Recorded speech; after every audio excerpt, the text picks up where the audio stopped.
Welcome back everyone, and it's time to go balls deep! In this video, we are talking about our loudmouth, blue-eyed, blonde-haired young man Naruto Uzumaki on how he was created. Hey yo, what the fuck?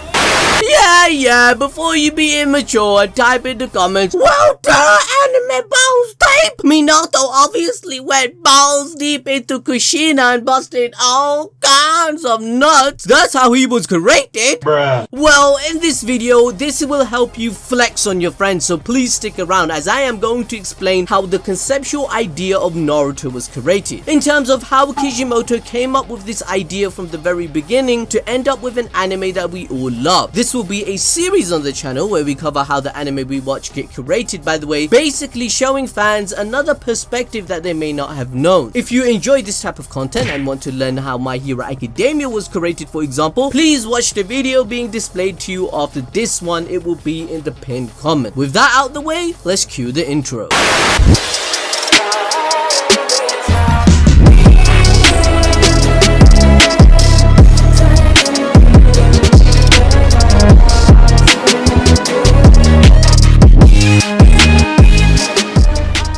So before this all began, before even Naruto being an idea, let's talk about Kishimoto, the creator himself, as this is very important to the full story. What were the stepping stones towards the creation of the manga that we all love? During Kishimoto's childhood, he enjoyed reading manga just like the rest of us, and one particular movie which inspired a lot of the writers at the time and as we see today is the film Akira, Kishimoto being one of these people. After watching the movie Akira, he analyzed its artistic style from the author as well as Toriyama's Dragon Ball. He realized that both of them had their own style regarding design, which then inspired him to draw manga, crafting his own images that he could eventually call his own personal art, just like the people that he looked up to. This eventually led to Kishimoto's decision to attend art school, and during his time there, he was an avid reader of Blade of the Immortal, and this is very important to the inspiration he had for Naruto. The story in that manga is about a cursed samurai named Manji who has killed over 1,000 evil men to gain back his morality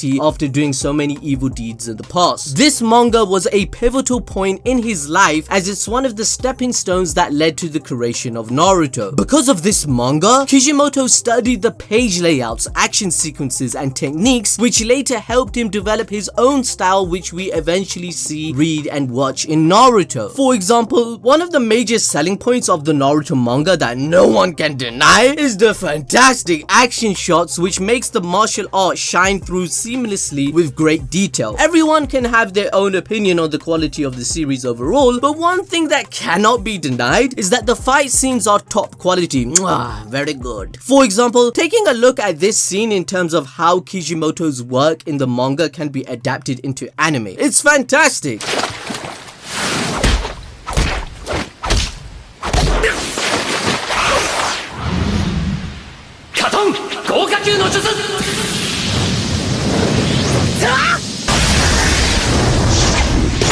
Now, when it came to the creation of Naruto as a series, Kishimoto researched other manga for influence while still wanting his characters to be as unique as possible. He cited Dragon Ball as one influence, noting that Goku was a factor in the creation of Naruto Uzumaki due to his personality being mischievous and energetic. Dragon Ball being a pioneer of shonen for the time, it doesn't surprise anyone that this is the case. However, in terms of character creation that followed up in the process of creating the manga, Kishimoto stated that The Matrix is one of his favorite movies of all time, and it also inspired him to create outfits for the people in the show. He also mentioned one of the GOAT mangaka Togashi, the creator of Hunter x Hunter, being a huge help to him. At the moment, the two somewhat are best friends and they keep in regular contact.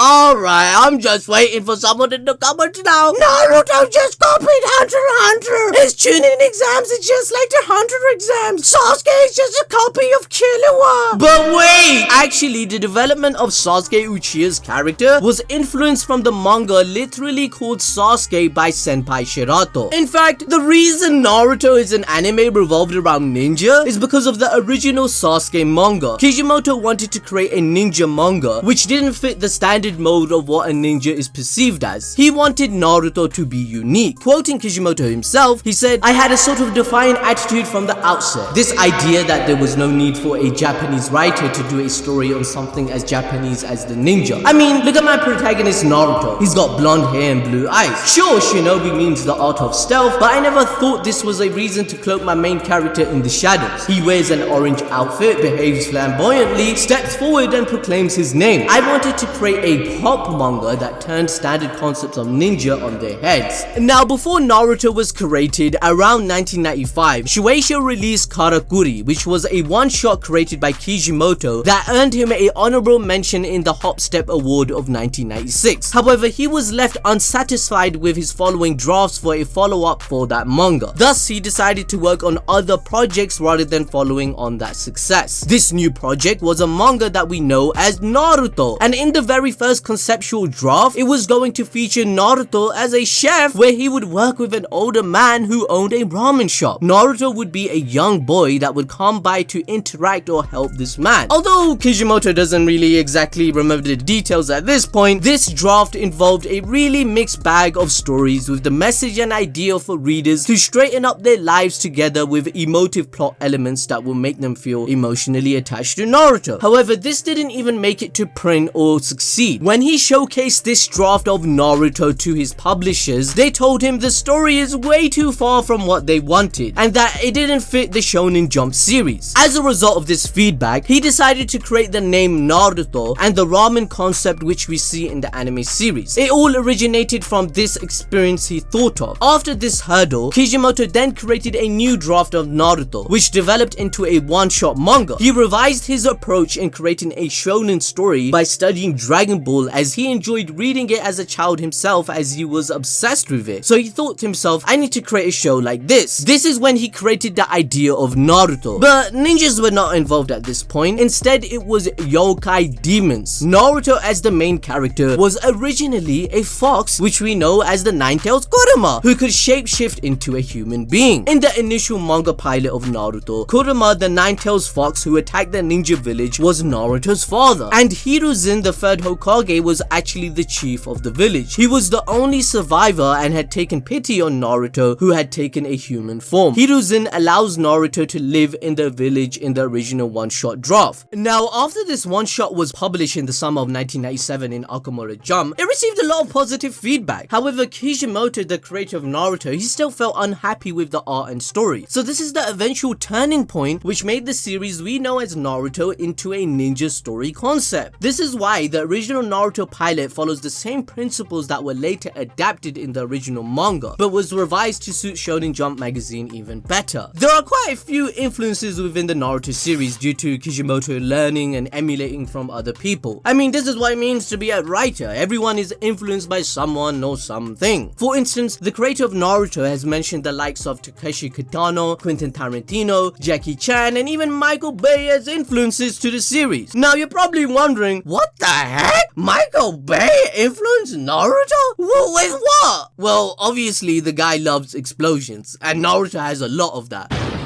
Kishimoto was influenced by his technique of shooting a scene against the background light, but he found this difficult to make himself. When it came to Quentin Tarantino, it was the way he did slow-mo shots of people walking and doing stuff like that. Jackie Chan seems to be pretty obvious. You would all know by now why Jackie Chan is famous. If you don't, you're probably living in a goddamn basement. Of course! But essentially, Kishimoto used Jackie Chan films to help with Naruto in terms of double action sequences. In directing, this means when an action punch is shown in 3 different angles in order to give a punch a bigger impact. This can be seen with Naruto vs Haku, for example. Jackie Chan has expressed his issues himself with Hollywood being absolutely terrible at showing action shots. So in Naruto, you essentially don't see this problem often at all, because the American movie, you can see there's a lot of movement. When the camera angle movement, that means the actor, they don't know how to fight. I never move my camera, always steady, wide angle. Let him see I jumping down, I do the flip, I do the fall. Kishimoto made sure the fights had angles that would let fans appreciate the choreography and impact of the said jutsu. Now, although one criticism the fandom has with Kishimoto is regarding the type of writer he is. I mean, he creates a character, develops everything about them, but they're never to be seen again for a while. It's one of the most powerful jutsu in the whole Naruto universe, Kishimoto forgetting about jutsu. However, if you think about it, a lot of the characters in the series have a backstory in which the fan base of Naruto can at least explain it to someone, unlike other anime. Kishimoto recognizes this style. He stated, "Once I feel I've written everything there is to write about a character, my approach is to make that character vanish from the story, never to come back. But that's just an ideal. As I wrote Naruto, I found myself caring for the characters I curated and wanted to bring even more detail to their lives on the page. I'm afraid I tended to write even parts of the story that didn't require great care, which was one factor making the series last as long as it did." Essentially, when first creating Naruto, his whole intention was just to become a mangaka, to achieve his dream after failing a few times with his other work. He projected his own desire to be recognized by his peers with his character and story. That's why Naruto is the type of character he is, where he mentions himself that he wants to be acknowledged by the whole village and make the world a better place. Kishimoto is kinda like Naruto himself with what his goal was at the time of his creation. He even joked about it back then that he'd like to see Naruto make it big overseas, but never expected foreigners to get into the anime as much as they have. But overall, in hindsight, the concept of a ninja world is renowned and mainstream, thus it was acknowledged. So when Naruto was greenlit, the first 8 chapters of Naruto were planned before appearing in Weekly Shonen Jump. If you read the chapters, you will understand that a lot of time is devoted to creating the universe's setting. Kishimoto intentionally created many pages illustrating Konoha, for example. When he was designing the village and this setting coming to his mind, it spontaneously came into his thought and it was just an imagination that he had. However, the scenery we see in Naruto is based upon his home in Japan in the Okayama prefecture. Another advantage of the anime which he liked about Naruto was that it was not in a specific time period. Therefore, it allowed modern elements to be implemented into the universe, such as convenience stores or noodle shops, and even the consideration of planes, cars and computers were considered, but he decided against it because it would interfere with the plot and reality of the show. The author of Naruto even admitted that he made no plans in regards to the development of Naruto's story. For example, when he introduced Sasuke, the character says he wants to kill a person, right? But by this time, Kishimoto had only thought that Sasuke's brother Itachi had done a wrong deed in the past, but he was not certain of what wrong deed exactly. However, he only created this concept by volume 16 of the series, which featured Itachi's actual introduction. Kishimoto only decided then that Itachi was an agent working for Konoha to kill all the members from the Uchiha clan except Sasuke. Now, if you want a deeper dive into the history and facts you may not know about Naruto and Itachi Uchiha and the Akatsuki, I'd highly suggest for you to watch the video being displayed to you right now. It will be in the pinned comment. So in the midst of creating Naruto, when he met with his editors, he only confirmed a few things in his mind, and that was the intention for Naruto and Sasuke to have a rivalry since childhood, and that they would have a climactic fight in the end of the manga. The other concept was Tail Beast mythology that would be included in Naruto as an excuse to draw monsters in an anime since he loved the idea so much. Now, as I said earlier in the video, the idea of Naruto and the series itself, it only came to Kishimoto after he tried and failed to create a hit manga many times. He tried genres such as sci-fi and sports manga, but after multiple failed attempts, Kishimoto was really discouraged to continue. But his editor encouraged him to try once more, similar to Horikoshi of My Hero Academia. Because only after the encouragement of his editor, Kishimoto tried once more and the birth of Naruto that we love came to be. Quoting himself, he said, "When Naruto was born, it was more like he somehow came out, rather than my creating of him from some sort of inspiration. The only image I had in my mind was a character who was a naughty boy. I, for example, was a poor student. But unlike Naruto, I was the type of poor student who gave up really easily and pondered on things that weren't worth pondering on. I wanted Naruto to be different. He was created based on my self-image of my own childhood, but different from how I really was." Now, we all know perfect heroes are cool, but not one can really empathize or identify with them. Naruto often makes blunders and he has weaknesses. Naruto feels inferior to his peers, but he hates to be a loser. Although he doesn't think about it too much, he knows he hates to lose, and we all know what that feels like. I think readers see themselves in Naruto, and that's what appeals to them. They can empathize with him and his weaknesses. Anyway, that's all folks. You can now flex to your friends on how Naruto was created as a manga and you gained a new perspective. Share this with them if you liked it and you found it interesting. And don't forget to watch my other fact videos like the things you didn't know about Itachi, Kakashi, the Akatsuki. I have a whole series that'll be in the pinned comment. Thank you for buying the Jigen merch, and if you want to buy merch, let me know. It will be in the pinned comment. And I'll see you guys next time to go balls deep.